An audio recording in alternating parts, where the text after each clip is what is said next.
السلام علیکم ورحمۃ اللہ وبرکاتہ۔ بسم اللہ الرحمن الرحیم۔ الحمد للہ وکفی والصلاة والسلام علی سید الرسل وخاتم الانبیاء، اما بعد فاعوذ باللہ من شرور انفسنا ومن سیئات اعمالنا، من يهده الله فلا مضل له ومن يضلله فلا هادي له، ونشهد أن لا إله إلا الله وحده لا شريك له، وأشهد أن سيدنا ومولانا وحبيبنا وشفيعنا وسندنا محمدا عبده ورسوله، أما بعد، أعوذ بالله من الشيطان الرجيم، بسم الله الرحمن الرحيم، قل يا عبادي الذين اسرفوا على أنفسهم لا تقنطوا من رحمة الله إن الله يغفر الذنوب جميعا إنه هو الغفور الرحيم۔ صدق الله العظيم وصدق رسوله النبي الأمي الكريم، ونحن على ذلك لمن الشاهدين والشاكرين، والحمد لله رب العالمين۔ اللهم صل على سيدنا ومولانا محمد وعلى آل سيدنا ومولانا محمد وبارك وسلم صل عليه۔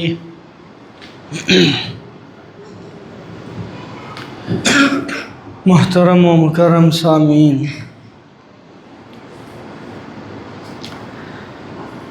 اللہ رب العزت نے ہم سب کو رمضان المبارک جیسی عظیم نعمت سے نوازا۔ اللہ کا مہمان تھا، 30 دن قیام کر کے ہمیں رخصت کر کے چلا گیا۔ رمضان رخصت نہیں ہوا، رمضان ہمیں رخصت کر گیا۔ رمضان تو آتا رہے گا قیامت کی صبح تک، لیکن اگلے رمضان تک ہم ہوں نہ ہوں، تو اسی لیے الفاظ یہی مناسب بنتے ہیں کہ رمضان ہمیں رخصت کر گیا۔ یہ اللہ کا مہمان تھا، تو اسی لیے سب سے پہلے اللہ کا شکر ادا کرتے ہیں، اللہ کے سامنے سر بجسجود ہوتے ہیں کہ اللہ رب العزت نے یہ رحمتوں، برکتوں اور مغفرتوں والا مہینہ نصیب کیا تھا۔ اس کے اندر عبادات، قرآن کریم کی تلاوت، صدقات، زکوٰۃ، عبادات، جو کچھ بھی کرتے رہے، یہ سب اللہ کا فضل و کرم تھا۔ تو اسی لیے شکر ادا کرنا چاہیے کہ اللہ نے یہ 30 ایام ہمیں زندگی میں نصیب فرمائے، اور پھر اس بات کا شکر ادا کرنا چاہیے کہ اللہ رب العزت نے اس مہینے کے اندر عبادات، ریاضات، صدقات، زکوٰۃ، تلاوت، ہر چیز کرنے کی توفیق بھی نصیب فرمائی۔ بہت سارے ایسے لوگ بھی آپ کو مل جائیں گے جنہوں نے رمضان کا مہینہ تو پایا، لیکن اس کی روح کے مطابق اس سے فائدہ نہیں اٹھایا۔ ہم اس مہینے کو بالکل معمولی مہینہ سمجھتے رہے، سمجھتے ہیں کہ بس آیا ہے، گزر گیا، پھر آئے گا، گزر جائے۔ لیکن وہ آیا تھا، سبق لے کر آیا تھا، گیا ہے تو سبق دے کر گیا۔ رمضان آیا تو یہ سبق دیا کہ جیسے تم دنیا میں آئے لوگوں نے خوشیاں منائیں، تمہاری پیدائش پر گھر والوں نے خوشیاں منائیں، تمہاری پیدائش پر مٹھائیاں تقسیم کی گئیں، دعوتیں کی گئیں۔ آج جس طرح تم سے رخصت ہو رہا ہوں، ایک دن تم بھی ایسے رخصت کر دیے جاؤ گے۔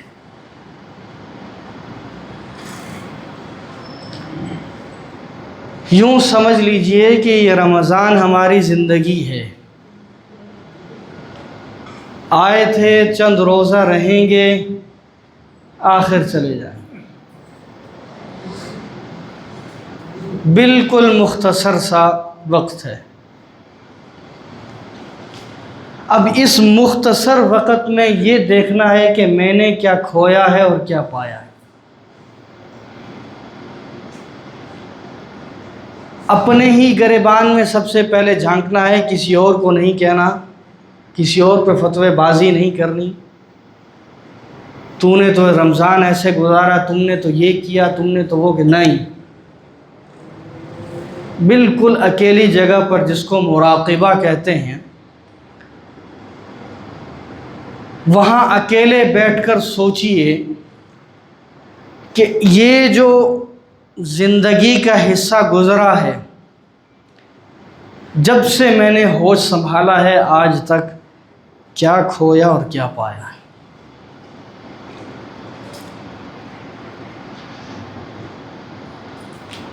آیا میں نے تقوی اختیار کیا ہے کہ نہیں کیا؟ دنیا کے اندر دھنسا رہا یا اللہ کی عبادت کرتا رہا؟ دنیا کے اندر مگن رہا یا رسول اللہ صلی اللہ علیہ وآلہ وسلم کی سیرت کو اپناتا رہا؟ دنیا والوں کی باتوں میں آتا رہا یہ صحابہ اکرام کے جذبات کے مطابق اسلام پر عمل کرتا رہا؟ اگر جواب ہاں میں آئے تو شکر ادا کیجیے کہ اللہ نے توفیق بخشی ہے، اللہ نے کرم نوازی کی ہے، اللہ نے فضل کیا ہے۔ اور اگر کمی کوتاہی ہوئی ہے تو اللہ سے معافی مانگنی چاہیے۔ انسان خطا کا پتلا ہے، اس کے اندر گناہ کا مادہ موجود ہے۔ موجودہ پرفتن دور کے اندر انسان کو ہر وقت اللہ سے توبہ کرنی چاہیے۔ ہر لمحے اللہ رب العزت سے توبہ کرنی چاہیے۔ ہر وقت استغفار کی کثرت کرنی چاہیے۔ ہم اس کا الٹ کرتے ہیں، نیکی کرتے ہیں، فخر کرتے ہیں، لوگوں کو بتاتے ہیں، بتانی چاہیے اس نیت سے کہ اس کو بھی یہ نیکی کرنے کی توفیق ہو، اس کے اندر بھی نیکی کا جذبہ میری بات سے پیدا ہو تو پھر تو ہے ٹھیک۔ اگر اس نے یہ نیت کر لی کہ لوگ کہیں گے بڑا نیکوکار انسان ہے، تو پھر یہی نیکی اٹھا کر منہ پہ دے ماری جائے گی۔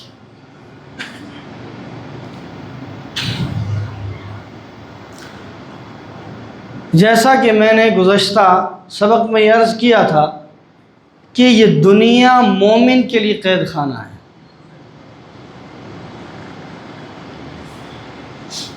اللہ نے اس کو قدم قدم پر رکاوٹ رکھی ہے، کیا کرنا ہے اور کیا نہیں کرنا۔ اللہ نے ماں کی گود سے لے کر قبر کی گور تک تمام احکامات بتا دیے۔ زندگی کا ایک ایک لمحہ اللہ رب العزت نے بتایا ہے کہ آپ نے کیسے گزارنا ہے۔